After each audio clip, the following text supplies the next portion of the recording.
वो बहुत ज्यादा वाइडली वेरी करता है अक्रॉस द पॉलिटिकल स्पेक्ट्रम। तो और ये एक बहुत कंटेस्टेड टर्म है। If you look at the perception of Islamophobia in the conservatives, तो वो उसको खुला, कंजर्वेटिव्स जो होते हैं वो उसको खुला रिजेक्ट करते हैं, वैलिडिटी ऑफ द टर्म। पर वायलेंस तो खैर सबको दिखता है जो मुस्लिम बॉडीज पर हो रहा है, तो वो उसको रैशनलाइज इस तरह से करते हैं कि जो वायलेंस हम मुसलमानों पर देखते हैं वो उनका ही किया धरा है, वो उनके ही किए धरे का रिजल्ट है। तो कोई वैलिडिटी नहीं है इस तरह की, ये एक रैशनल रिस्पॉन्स है जो सोसाइटी मुसलमानों को दे रही है। पर ये तो खैर एक कंजर्वेटिव व्यू हुआ। If we come out of it and we look at the more progressive section, हम ज्यादा लिबरल्स की तरफ, लेफ्ट लीनिंग सेक्शन की तरफ भी अगर देखें, तो not all of them but a huge majority of them, मुझे लगता है वो इस इस्लामोफोबिया की प्रॉब्लम को एक बहुत ज्यादा पर्सनल बिगेटरी के एंगल से देखते हैं कि कुछ लोग खराब होते हैं और वो हेट्रेड जो है प्रैक्टिस करते हैं।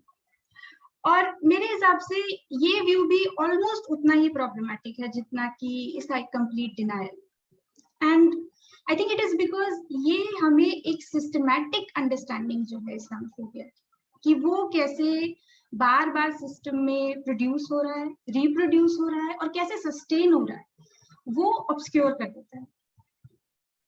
और ऐसा तो है नहीं कि इस्लामोफोबिया, इस्लामोफोबिक वायलेंस होने के लिए जरूरी है कि मैं लिंच हूं तो ही मैं इस्लामोफोबिक वायलेंस के अंदर, या फिर मेरे पर किसी तरह का बहुत ज्यादा एक्सप्लिसिट वायलेंस हो तभी आई वुड से कि मैं इस्लामोफोबिक वायलेंस की शिकार हूँ। द फैक्ट कि कितने सारे मुसलमान आज गेटोज में रहते, गेटोइज्ड, तो इसको इस प्रॉब्लम को इस तरह समझना कि भाई मैं किसी लोकेलिटी में गई और वहां के लोगों ने मुझे घर नहीं दिया, तो पर्सनली मेरा एक्सपीरियंस ऐसा था इसलिए मुझे यहाँ रहना पड़ रहा है।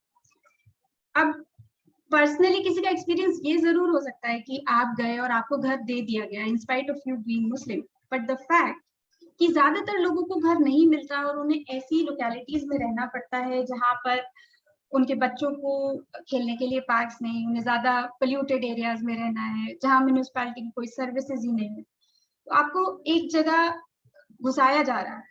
तो दिस इज बिकॉज जो इस्लामोफोबिक वायलेंस है वो स्ट्रक्चरल है और उसका नेचर जो है वो स्ट्रक्चरल है। तो and we see there is a constant narrative in place कि एक एनिमी विद इन का नैरेटिव जो है वो कॉन्स्टेंटली सरकार पुश करती रहती है। तो कैसे इस तरह का नैरेटिव वो पुश कर पाएगी अगर एक स्ट्रक्चरल इम्प्यूनिटी इन प्लेस नहीं है? और इम्प्यूनिटी को आप कैसे इन प्लेस रखेंगे जब तक एक लैंग्वेज इन प्लेस नहीं है जो कि इस तरह का रेशियलाइजेशन अलाउ करती है? अब रेशियलाइजेशन भी एक बहुत ज्यादा जो है कंटेस्टेड टर्म है और कंट्रोवर्शियल टर्म है कि भाई मुसलमान तो एक होना एक फेथ है, तो मुसलमान एक नस्ल कैसे हो सकती है? पर इस पे काफी सारे स्कॉलर्स ने लिखा है एक्चुअली, पर मुझे अरुण गुरनानी नाम के एक थियोरिस्ट है, वो आई थिंक न्यूयॉर्क यूनिवर्सिटी में पढ़ाते हैं टेररिज्म स्टडीज, और मुझे उनका एक्सप्लेनेशन काफी अच्छा लगता है। मैं I would really recommend people to read him more and more. तो वो कहते हैं कि all races are socially and politically constructed, कोई ऑन्टोलॉजिकल ट्रुथ नहीं होता रेस का। ये नहीं कि बायोलॉजिकल डिफरेंस से रेस कंस्ट्रक्ट हो रही है, बल्कि किसी एक पर्टिकुलर कम्युनिटी का क्या रिलेशन है पावर से, इससे जो है एक रेसिस्ट वायलेंस प्रोड्यूस होता है। और भी काफी लोगों की कमेंट्री है इस पर। मैंने अलाना लेंटन और गैविन टिटले की कमेंट्री पढ़ी थी और मैं उसे एज इट इज रीड करूंगी। दे से anti-Semitism always involved a process in which cultural attributes were racialized and seen as encompassing everything for which the Jews stood. Similarly, today, the constant reduction and amplification of people, regardless of religiosity, nationality, context, attachments, politics, and experience, to a homogenized transnational population, to the idea of Muslim performs the work of peace. कि आज हम यही देखते हैं कि मुसलमानों को किस तरह से होमोजेनाइज करने की प्रोसेस है कि आपने कुछ कल्चरल एट्रीब्यूट्स लिए, कुछ आइडेंटिटी मार्कर्स लिए और उसको सुपर इम्पोज कर दिया कम्युनिटी पर एक कैरिकेचर बना दिया कि मुसलमान होने का मतलब ये होता है, और फिर इस तरह से आपने सेल्फ और अदर को डिफरेंशिएट करना शुरू कर दिया। तो ये भी एक तरह की रेसिस्ट प्रोसेस होती है। और इसी तरह का वायलेंस जो था, एंटीसेमेटिक वायलेंस भी इसी तरह का जो ज्यूज के साथ। और if you look at the kind of language जो कि जब भी किसी तरह का वायलेंस होता है पिछले 8 साल में, जिसके हमारे पास बहुत एग्जांपल्स हैं, तो ऑफ कोर्स उसको वायलेंस को कुछ लेवल का कंडेमनेशन मिलता है, बट उसको डाउनप्ले कैसे किया जाता है, उसकी लैंग्वेज पर मेरे हिसाब से गौर करना जरूरी है कि बार बार इस तरह की वो अपने आप को बचाते कैसे कि ये लैंग्वेज यूज करना कि ये जो वायलेंस हुआ ये कुछ डिस्टर्ब बिगट्स नहीं किया, ये फ्रिंज नहीं किया, ये ट्रोल नहीं किया, या ये किसी लोन परवर्ट नहीं किया। इस तरह से जो वायलेंस है उसको जो परपेट्रेटर है उसको वाइडर आइडियोलॉजिकल स्ट्रक्चर से जो है डिसोसिएट कर दिया जाता है, डिवोर्स कर दिया जाता है। जैसे मैं एक एग्जांपल अगर आपको जो इस साल बुल्ली बाय ऐप, उसके बारे में आई होप सब जानते होंगे। एक ऐप बनाई गई थी जिसमें कि बहुत सारी मुसलमान औरतों की पिक्चर्स डाली गई और ऑक्शन किया गया, और फिर कुछ टाइम बाद उस पर जब काफी हल्ला मचाया गया, काफी कुछ लिखा गया उसके अगेंस्ट, तो अरेस्ट वगैरह भी हुए। फिर हम अब तो उन्हें रिलीज भी कर दिया है, और कोर्ट ने ये भी बोला कि जो परपेट्रेटर है उसका करियर खराब हो जाएगा, इसलिए उसको छोड़ देना चाहिए।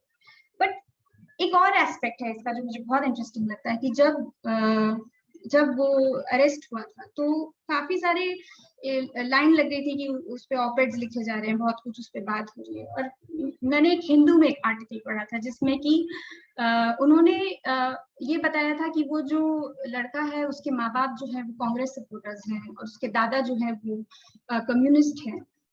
तो ये बहुत एक्टिव अटेम्प्ट है ये, और ये संघी नहीं लिख रहे, ये वो सेक्शन लिख रहा है जो अपने आप को संघियों से डिसोसिएट करता है कि ये जो इन्होंने जो इस बच्चे ने किया है वो एक लोन परवर्ट की गलती है, ये कोई इडियोलॉजी से डिराइव होकर नहीं आ रहा।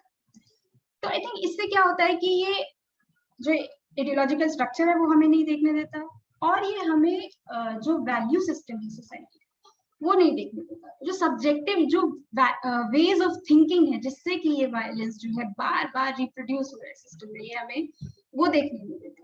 अब जाहिर सी बात है एक सोसाइटी में बहुत सारी कम्युनिटीज रहती हैं, और अगर किसी तरह का वायलेंस है उस सिस्टम में तो ऑफ कोर्स किसी एक कम्युनिटी को कोई उसका बेनिफिशियरी है, किसी को उससे फायदा हो रहा है, किसी को उससे नुकसान हो रहा है। तो जब आप इसको पर्सनल बिगेटरी की प्रॉब्लम बता दे रहे हैं तो हमें तो रिलेशनशिप ही नहीं दिख रहे लोगों के इसमें। अब जैसे इस साल ग्रेगरी स्टैंटन ने वो एक प्रोफेसर है, आई होप सब ज्यादातर लोग यहाँ जानते हैं उनके बारे में, एक फॉर्मर रिसर्च प्रोफेसर है जेनोसाइड स्टडीज एंड प्रिवेंशन के जॉर्ज मेसन यूनिवर्सिटी में, और उन्होंने कहा जिस तरह का सिनेरियो हमने म्यांमार में देखा, जहां रोहिंग्यास को पहले इलीगली वो लीगली नॉन सिटीजन डिक्लेयर किया गया और फिर उनकी जेनोसाइड की गई, उसी तरह का सिमिलर सिनेरियो इंडिया में भी हो सकता है। उन्होंने रुवांडा की जेनोसाइड भी जो थी वो प्रिडिक्ट करी थी। अब ये जो एक नैरेटिव है कि लीव आवर लैंड्स, एक्चुअली ये बहुत ज्यादा इस वक्त यूरोपियन नैरेटिव है, जो वो लोग एक इमिग्रेशन का फ्लक्स देख रहे हैं अपनी कंट्रीज में, तो वो इस तरह का नैरेटिव यूज करते हैं कि leave our lands, this is not your place. मतलब ऑफ कोर्स उनको भी नहीं निकालना चाहिए, उनका वो भी गलत है, लेकिन यहाँ पर जो हो रहा है स्पेसिफिकली रोहिंग्यास के साथ और इंडियन मुस्लिम्स के साथ वो ये है कि यहाँ पर एक थ्योरी घुसाई जा रही है फादरलैंड की कि हम लोग रेशियली बिलोंग नहीं करते हैं, हमारा कोई क्लेम इस लैंड पर रेशियली नहीं है। सावरकर की थ्योरी थी कि ये होली लैंड है हिंदू। तो एक थ्योरी बनाई जा रही है जिससे जहाँ यहाँ के जो मुसलमान यहाँ सदियों से उनको इलीगल सिटीजन्स जो है डिक्लेयर किया जाए। और इस साल जब से मतलब आई थिंक स्पेसिफिकली ये साल जब से शुरू हुआ है तो हम देख रहे हैं एक बहुत क्वालिटेटिव सा शिफ्ट आ रहा है जिस तरह से हेट्रेड प्रैक्टिस की जाती है इस कंट्री में। ऑफ कोर्स वो एक्सेलरेट हुआ है पिछले 8 सालों में, कोई इवेंट किसी से छोटा बड़ा नहीं है, बट ये साल आई थिंक जिस इम्प्यूनिटी से वो काम कर रहे हैं वो भी चेंज होने लग गया है। जैसे हमने देखा कि जो रमजान के महीने में जब रामनवमी और रमजान क्लैश किए और हिंदू मॉब्स जो थी वो मुस्लिम नेबरहुड्स में घुसी तलवारें लेकर और obscene insults they were singing in front of mosques. तो और उसके बाद हमने देखा कि जो थोड़ा बहुत पथराव हुआ होगा उनके घरों पर जो था बुलडोजर चला दिया गया।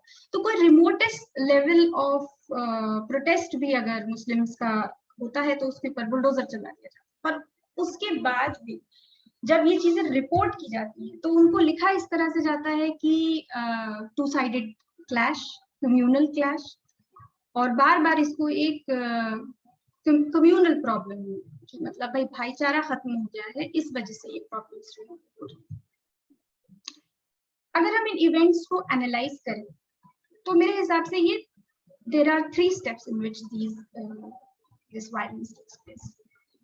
तो फर्स्ट जो स्टेप है उसमें एक नॉन स्टेट एक्टर्स इन्वॉल्व होते हैं, मतलब एक फेसलेस मॉब इन्वॉल्व होती है, जिसे हम फ्रेंच कह सकते हैं, रेडिकलाइज्ड मास, जिसकी कोई शक्ल नहीं है, जो आता है अनप्रोवोक्ड वायलेंस करता है, और फिर उसमें कुछ मतभेद होती है अगर, तो थोड़ा बहुत प्रोटेस्ट मुसलमानों की तरफ से होता है। फिर सेकेंड स्टेप में लीगल अपैरेटस जो है टेक्स ओवर, और जो भी डिसेंट हुआ होता है उसको, या रेजिस्टेंस थोड़े बहुत लेवल का जो भी हुआ होता है उसको एक माइक्रोस्कोप में रखा जाता है, और फिर जो भी लोग इन्वॉल्व होते हैं उसमें उनको बहुत स्ट्रिक्ट पनिशमेंट मिलता है।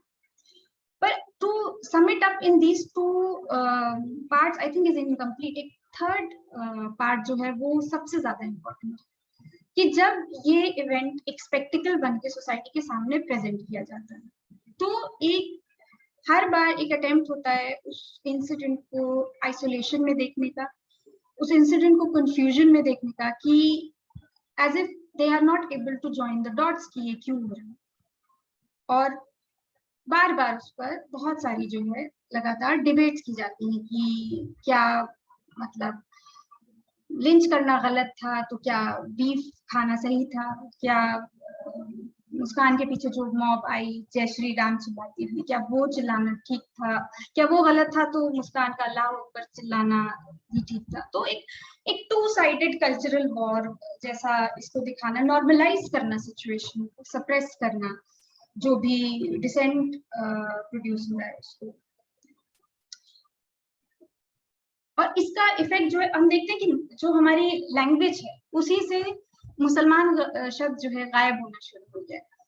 अभी ये जो रिसेंट इवेंट्स हुए थे इस साल के काफी सारे, तो काफी सारी ऑपोजिशन पार्टीज ने मिलकर एक जॉइंट लेटर लिखा था for communal harmony, and I think उसमें सबके सिग्नेटरीज थे, काफी सारे पार्टीज के सिग्नेटरी थे, शायद आप और बसपा को छोड़ गए। पर इंटरेस्टिंगली उस लेटर में वर्ड मुस्लिम मेंशन ही नहीं था, और तो इसको मतलब एक पूरे इवेंट्स को सबको रिड्यूस करके ह्यूमन राइट्स अब्यूज का इशू दिखाना कि इंसान पे अटैक होना गलत है, पर क्या मुसलमान पर भी अटैक होना गलत है, इस बात पे थोड़ा सा ड्यूबियस रहना। तो ये नहीं, this complete denial of this fact कि ये जो अटैक हो रहा है वो सिर्फ मुस्लिम्स की बॉडीज पर तो नहीं हो रहा, वो उनके कल्चर पर भी हो रहा है, उनकी डिग्निटी पर भी हो रहा है, कि आप पहले दिन बुलडोजर लेके किसी के घर तो पहुंच नहीं गए थे, पहले आपको मस्जिद गिरानी पड़ी थी। तो ये कल्चर पे जो अटैक है उसको जो डाउन प्ले किया जाता है, I think that is what is sustaining it in the system. अब 1821 में एक जर्मन ज्यूइश पोएट थे हाइनरिक हाइने, जिन्होंने लिखा था, where they have burned books, they will end up burning human beings, predicting the mass slaughter of human beings as the end point of attacks on cultural heritage. And a century later, his books were among those that were burned in Berlin Offenplatz. तो उनका भी यही कहना था कि जहां पर वो कल्चरल आर्टिफैक्ट्स को जला रहे हैं वहां वो कुछ वक्त के बाद लोगों को जलाएंगे, और वही हुआ। we are all aware of history. So one of the important lessons from the history of Holocaust is that कि कल्चरल जेनोसाइड जो है वो हमेशा प्रिसीड करती है फिजिकल जेनोसाइड। मुझे लगता है जब हम नाज़ीज़ की हिस्ट्री पढ़ते हैं, क्योंकि हमें काफी सारी सिमिलैरिटीज लगती है अपनी सिचुएशन में उनसे, तो हमें उनकी हिस्ट्री पढ़ते हुए उस वक्त की क्रिटिक्स को भी पढ़ना चाहिए जो उस वक्त के रेवोल्यूशनरीज को क्रिटिक कर रहे थे. So one of the important theorist of the time was William rife, जिन्होंने किताब लिखी है मास साइकोलॉजी ऑफ फैशिज्म, और वो काफी एक फ्रॉइडियन एनालिसिस देते हैं फैशिज्म के प्रॉब्लम. और वो so it is from his book and he's trying to talk about कि वहां पर उस टाइम रेवोल्यूशनरीज क्या बात करते थे आपस में. तो 1930s के अराउंड काफी सारी मीटिंग्स होती थी उस टाइम के रेवोल्यूशनरीज में, और एक ऑटो स्ट्राजर नाम के एक पॉलिटिकल थिंकर थे उस टाइम पर, और उन्होंने वो थोड़े नेशनलिस्टिक थे पर बहुत ऑनेस्ट, काफी ऑनेस्ट थे अपने क्रिटिक वगैरह में. तो वो उस टाइम के जो मार्क्सिस्ट होते थे उनको वो बहुत क्रिटिक करते थे. वो ये कहते थे कि तुम लोग जब भी कोई डिफीट होती है तो तुम लोग आ जाते हो और हमें बताते हो कि एक्सप्लेनेशंस देते हो उन डिफीट्स का, कि वर्कर्स इंटरनेशनल कि हम लोग उन्हें वो बैटल हम इसलिए हार गए क्योंकि वहाँ सोशल डेमोक्रेट्स ने हमें धोखा दे दिया, वो हम लोग इसलिए हार गए क्योंकि फलाना हो गया. But you don't understand defeat is defeat. It means तुम्हारे वेज जो थे वो गलत थे, और उनके हिसाब से उनके वेज इसलिए गलत थे कि जो एक बहुत इम्पोर्टेंट प्रॉब्लम वो पॉइंट आउट कर रहे थे वो ये थे कि एक तो तुम्हारा पॉलिटिकल प्रोपेगेंडा जो है वो तुम्हारे सर्कल्स के बाहर ही नहीं जाता, और वो लेजिबल ही नहीं है उन लोगों को जिन्हें वो सबसे ज्यादा सुनना है. और दूसरी चीज की you are seeing it for yourself कि अकॉर्डिंग टू योर थ्योरी जो एक वर्कर है जो गरीब है इस वक्त, उसको जो है तुम इन कंडीशंस के अंडर रेवोल्यूशनरी हो जाना चाहिए, राइट? पर वो रिएक्शनरी हो रखा है, वो फैशिस्ट हो रखा है, वो फैशिस्ट का झंडा उठाकर चल रहा है. तो ऐसा क्यों? और जो मटेरियल नीड्स तुम उन्हें ऑफर करते हो इस वक्त जाकर, सिर्फ वो सफिशिएंट नहीं है, क्योंकि ये चीजें तो उन्हें चर्च भी दे रहा है, ये अपने पॉलिटिकल प्रोग्राम में चर्च भी इंक्लूड कर रहा है. तो what is that one thing that you are not giving them? And that one thing according to him was the sense of nationalist identity, जो कि उन्हें राइट विंग उस वक्त दे रहा था. तो विलियम राइट के हिसाब से ही was criticising the downplaying of the subjective factor, कि तुम he used to say कि you ridicule the mind that moves everything. You cannot downplay the subjective factor that is involved in all of this. Sorry. और एक और important writer है उस वक्त के जिनका नाम है वॉल्टर बेंजामिन. वॉल्टर बेंजामिन भी एक जर्मन फिलोसोफर थे, जर्मन ज्यूइश फिलोसोफर थे, जो नाजी ईरा में जिनकी सोच काफी डेवलप हुई, और उनका काम एस्थेटिक थ्योरी, कल्चरल थ्योरी में बहुत इंपॉर्टेंट है. और in his work, the work of art in the age of mechanical reproduction, वो आर्ग्यू करते हैं कि फैशिज्म जो होता है वो क्या देता है गरीबों को, वो क्या देता है उस सेक्शन को जो जिसके लिए वो कुछ मटेरियल ऑफर नहीं कर. तो उनके हिसाब से वो उन्हें एक चांस देता है एक्सप्रेस करने, एक वायलेंट होने का चांस, किसी और को सब्जुगेट करने का चांस देता है, और एक एस्थेटिक यूनिटी जो है वो प्रोड्यूस करता है.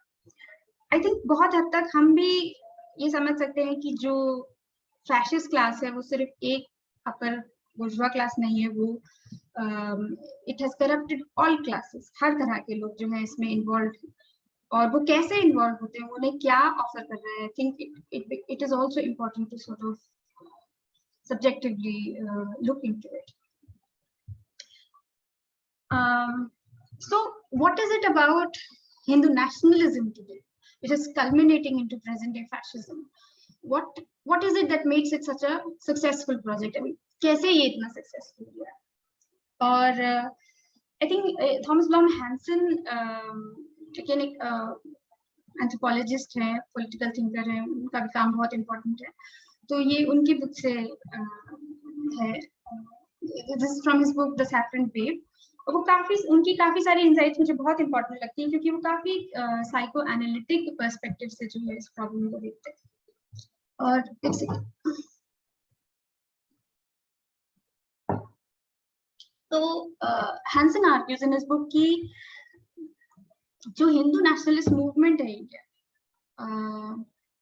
हमें समझने की जरूरत है वो इतना पॉपुलर इस वक्त इसलिए हुआ है कि उसने एक सेंचुरी पुरानी हिंदूनेस के आइडियाज को एक बहुत इंपॉर्टेंट पॉलिटिकल जंक्चर पर रीपैकेज किया और रीडिस्ट्रीब्यूट किया। And if you look at our timeline, हम लोग को लगता है कि हम लोग ऐसे डिफाइन करते हैं टाइमलाइन कि 1947 के पहले कॉलोनियल एरा, फिर 1947 के बाद पोस्ट कॉलोनियल एरा। पर अकॉर्डिंग टू हैंसन 47 के बाद जो स्टेट बना was not a new state at all. और वो ऐसा इसलिए कहते हैं, वो इस तरह से जस्टिफाई करते हैं कि ज्यादातर जो एडमिनिस्ट्रेटिव फंक्शंस थे या फिर टेक्नोलॉजीज ऑफ गवर्नेंस थी जो लेट कॉलोनियल एडमिनिस्ट्रेशन में थी, टैक्सेशन और पुलिसिंग एक्सेट्रा, जो कुछ भी था वो बिल्कुल सिमिलर रहा। और जो बाकी लॉजिक थे कि जो ब्यूरोक्रेटिक एथोस है इंडिया का, उसमें अपर रंग से लोग सेलेक्ट किए जाते हैं, वो सब भी सिमिलर रहा। तो आइडेंटिटी का कंस्ट्रक्शन किस तरह से हो रहा है हमारी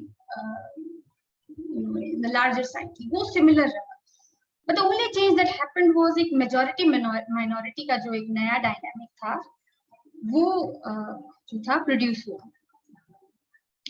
और वो अपनी बुक में भी डिस्क्राइब करते हैं, इन जनरल भी काफी लोगों ने इस बारे में बात करी, जो कंस्ट्रक्शन हुआ है हिंदू और मुस्लिम आइडेंटिटी, वो कैसे ओरिएंटलिस्ट डिस्कोर्स के अंदर हुआ है। ओरिएंटलिस्ट डिस्कोर्स क्या है, अगर बहुत सिंपल मोटी मोटी भाषा में इसको समझाएं तो जो कॉलोनाइजर्स आते थे हमारे लैंड्स पर रहते थे, उन्हें हमें एडमिनिस्टर करना होता था, हमें समझना होता था, हमें मैनेज करना होता था। तो वो हमें पढ़ते थे, समझते थे, हमारी लैंग्वेजेस पढ़ते थे, हमारी फिलोसफीज पढ़ते थे, हमारे कल्चर को पढ़ते थे। पर ये सब पढ़ने में वो कम्युनिटीज को भी पढ़ते थे और फिर कम्युनिटीज को अपनी ईज के लिए डिफाइन भी करते थे, उनके कैरेक्टरिस्टिक्स को डिफाइन करते थे और उनको एक बहुत हद तक बहुतों का कैरिकेचर भी बनाते थे।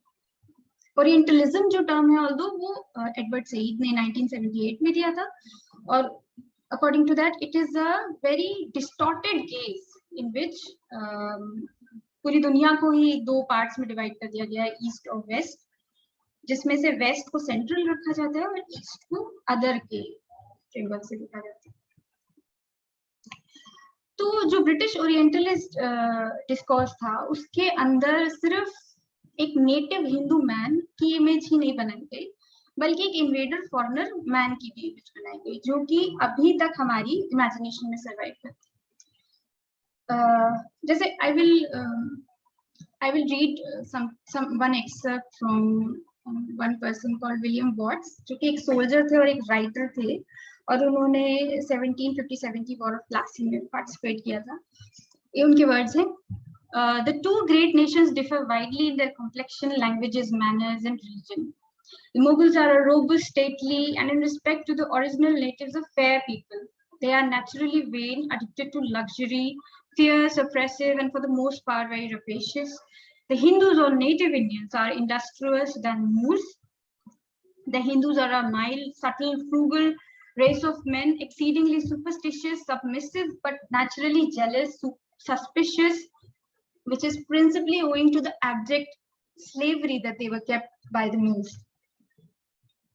और मतलब ये कि उन्होंने हिंदूज और मुस्लिम्स को बिल्कुल ऑपोजिट जो थे कैरेक्टरिस्टिक्स दिए, कि मुसलमान बहुत ज्यादा रोबस्ट और फियर्स ऑपरेसिव एक रेस है, एक तरह से वो रेस की तरह ही देखते थे दोनों को अलग अलग, और हिंदूज उनके एकदम ऑपोजिट, सबमिसिव है, जेलस है, वो एक फेमिनिन इन्वर्जन की तरह देखते थे हिंदू रेस को।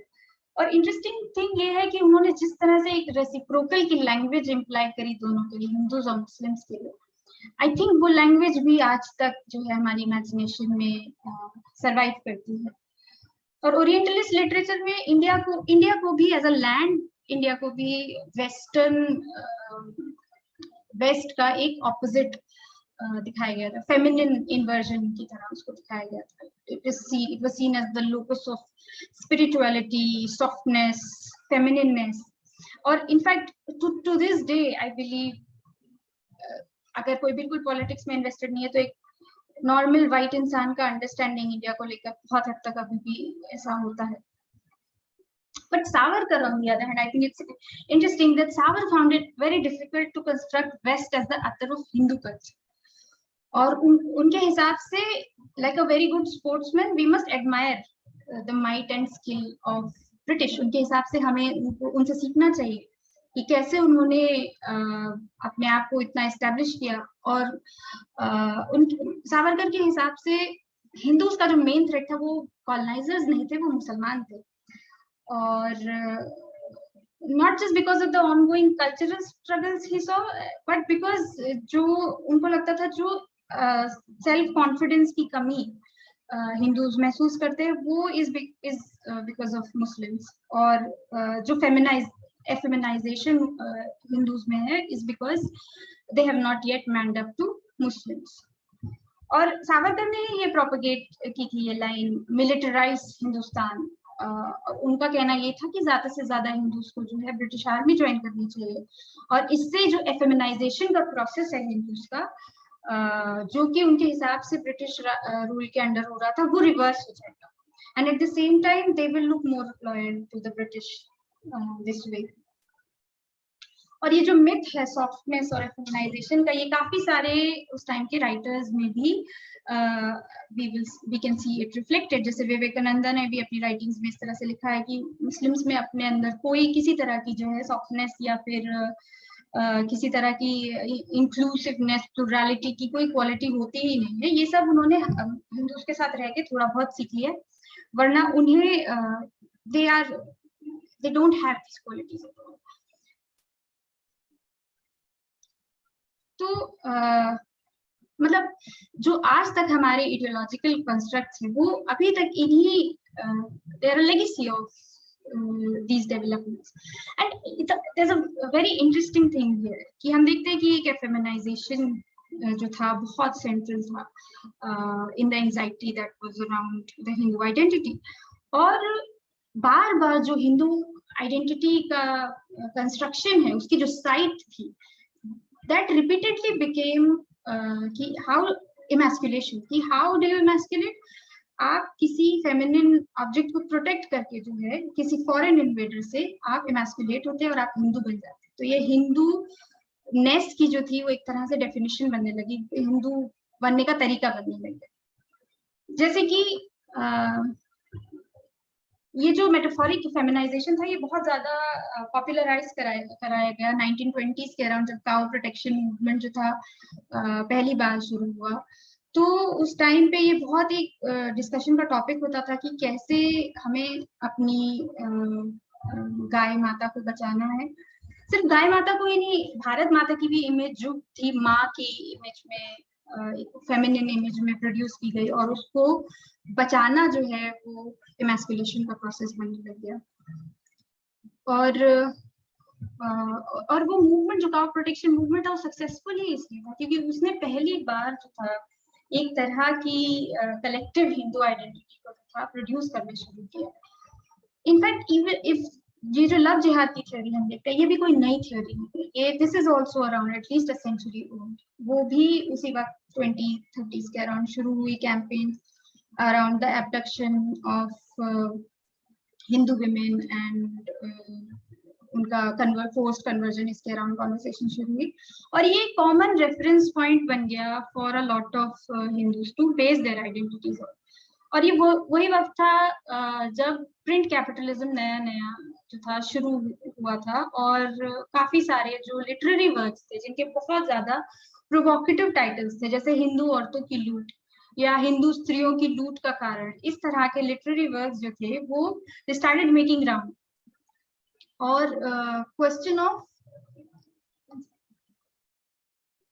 the question of converted Hindu women became an intense topic of rage, shame and outrage.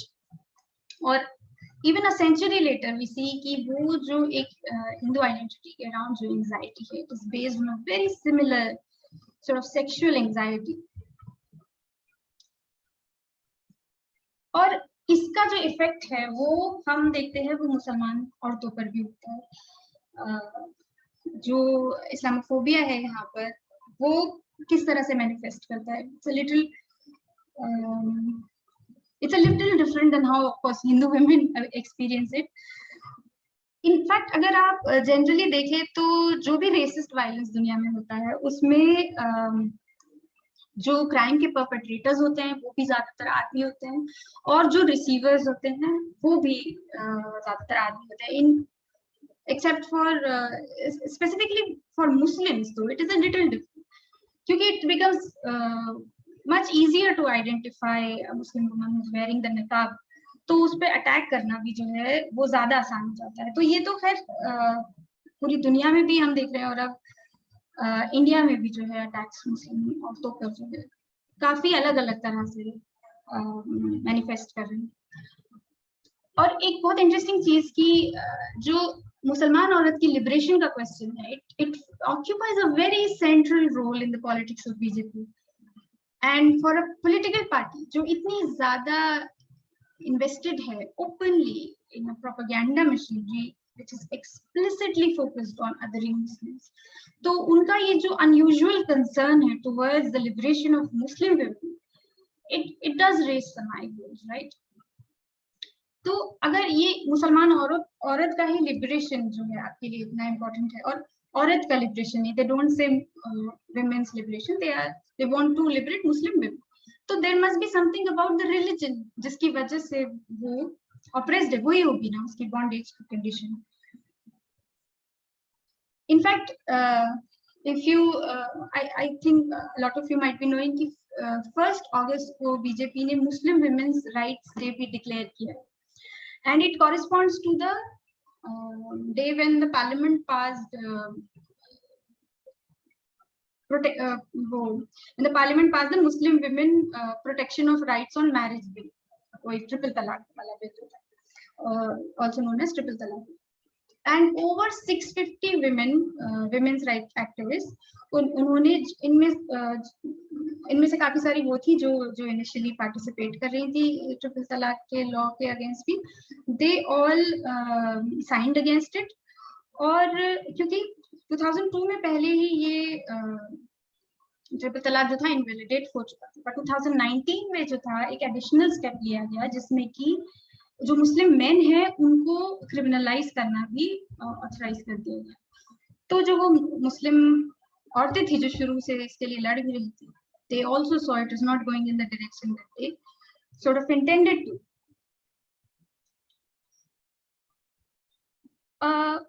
जैसे कि हम जानते हैं कि एक तरफ ये गवर्नमेंट दिखाती है that they are very that they are really concerned about the rights of Muslim women, उसकी दूसरी तरफ हम देखते हैं कि सुल्ली डील्स जैसी एप्स रिलीज हो रही हैं, और उसके बाद हम देखते हैं कि कुछ simultaneously we have been seeing कि किस तरह से निकाब वेयरिंग विमेन को जो है कर्नाटक में अलाउ नहीं किया जा रहा स्कूल जाने के लिए। I also think there is one more very interesting thing here कि इन लोगों को सिर्फ इसमें इंटरेस्ट नहीं है कि उन्हें स्कूल से बाहर निकाला जाए, the interest is actually in removing the niqab. There were a lot of videos that were making round on internet जहाँ पर कुछ औरतों से forcibly उनका निकाब उतारवाने को कहा जा रहा था, और it was making rounds, and it makes them more happy to see them removing the niqab than getting out of the school. So there is this really unusual joy in seeing women removing the hijab. And I think ये जो joy of removing the hijab है, ये इसकी भी actually एक history है। और अगर आप again ओरिएंटलिस्ट डिस्कोर्स में सिर्फ लिखा पढ़ा नहीं जाता था, पेंटिंग्स भी बनाई जाती थी, और काफी सारी पेंटिंग्स जो थी उस टाइम की, उसमें जो थी मुसलमान औरत को लगातार ऐसे नॉट सेंट्रल सब्जेक्ट बट एक इम्पोर्टेंट पोजीशन पे रखा जाता था, जहाँ पर उसका निकाब जो था was seen as the center of exoticism, was seen as the center of mystery. or was seen as a demarcation of romance itself. और उसको काफी सब कुछ काफी जो मिस्ट्री थी, काफी जो अल्योर था उस पेंटिंग का, वो इसी वेल के पीछे क्या है उसके अराउंड था। इनफैक्ट आप काफी सारे राइटर्स को उस टाइम पे देखे, जैसे आयरिश राइटर है थॉमस मूर नाम के, उन्होंने लिखा था the east is filled with women with white black eyes full of love and desire trapped by evil men. मतलब it's a simple line, but I think it says a lot about the kind of ideas that have always revolved around Muslim women. कि उनको हमेशा एक इस नजर से देखा गया है कि वो ट्रैप्ड, और उनको उनके वेल से लिबरेट करना है, और उनको उन आदमियों से लिबरेट करना है जो उन्हें वो वेल पहना रहे हैं। और जो आज की भी मेन स्ट्रीम अंडरस्टैंडिंग है of Muslim women as voiceless victims, वो भी बहुत हद तक इस ओरिएंटलिस्ट स्कॉलरशिप से ड्रॉ करती है। और मुझे लगता है मुसलमान औरत को तीन कैरेक्टर्स में जो है, तीन तरह के कैरिकेचर्स में डिवाइड किया जाता है।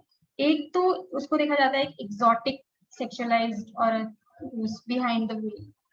दूसरा उसको देखा जाता है एक ऑप्रेस्ड वॉइसलेस विक्टिम जिसके पास आवाज ही नहीं है, जिसे आगे उन्हें बचाना।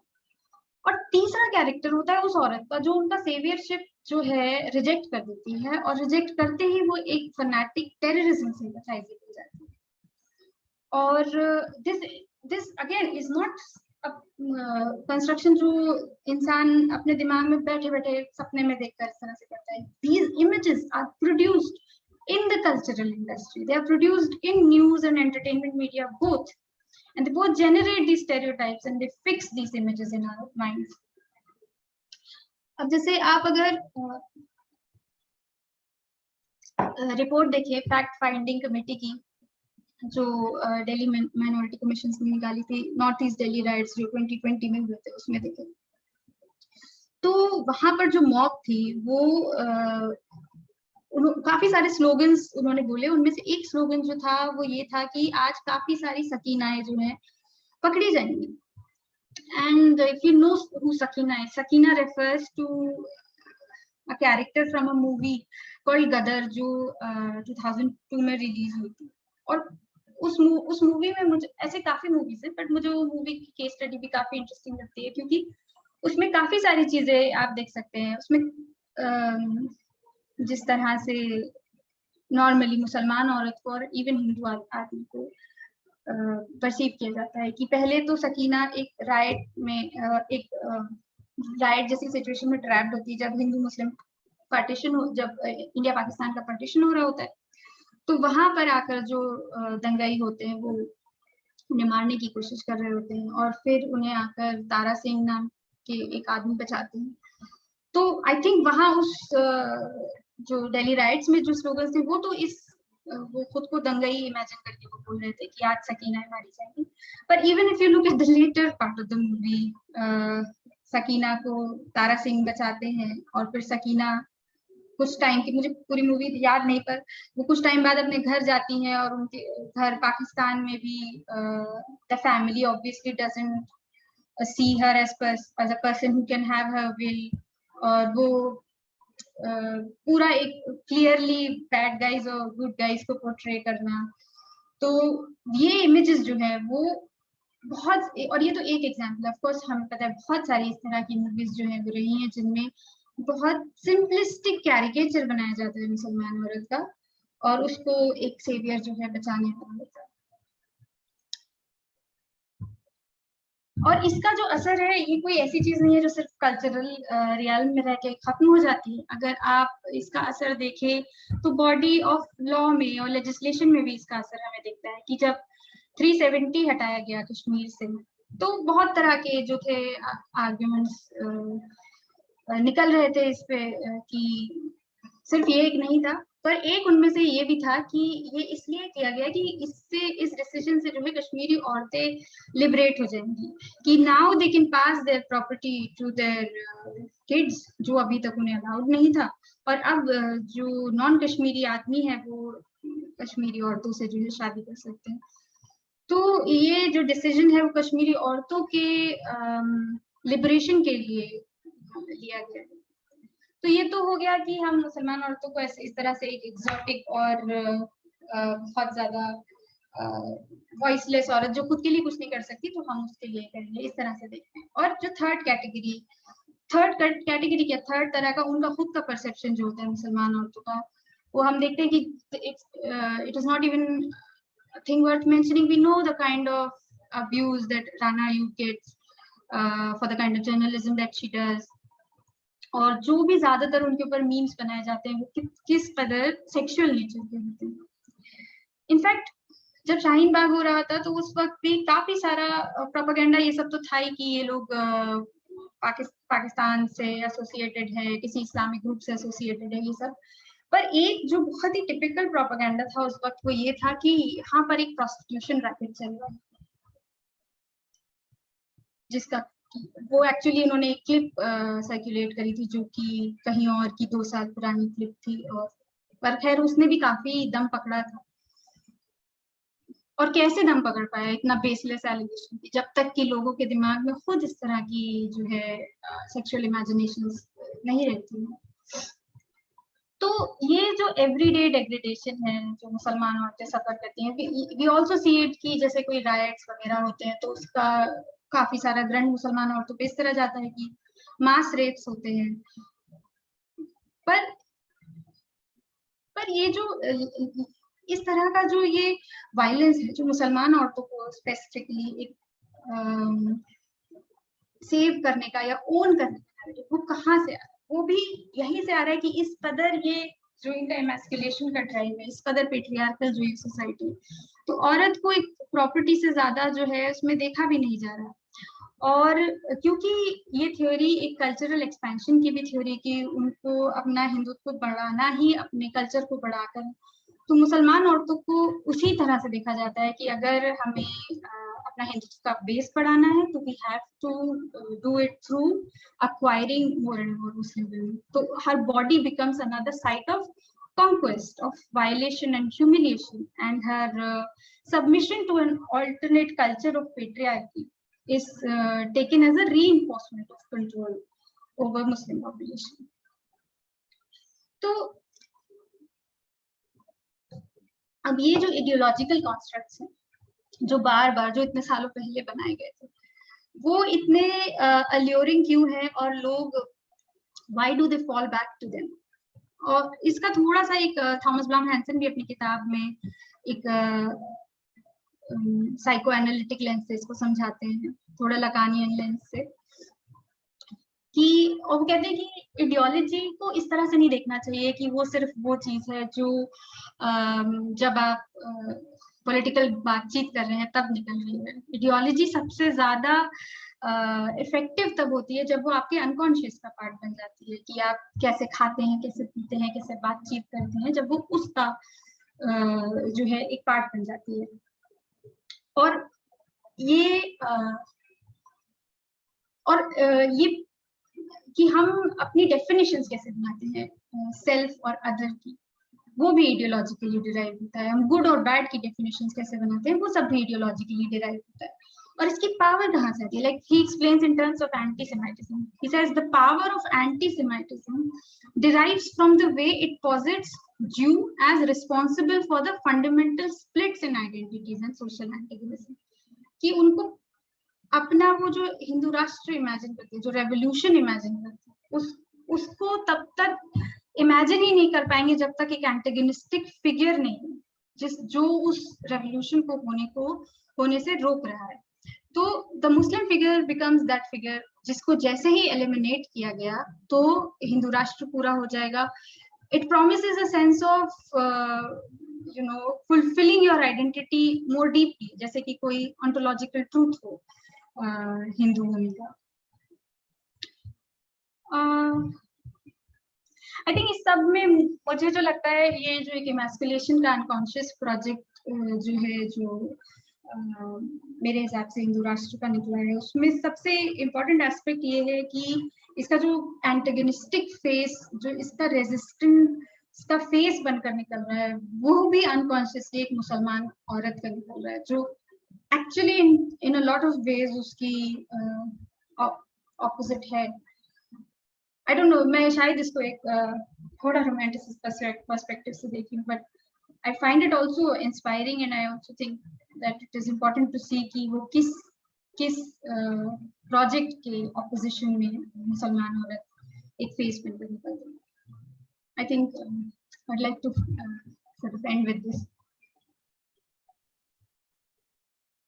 बहुत शुक्रिया सारा, बहुत सारे अलग अलग पर्सपेक्टिव को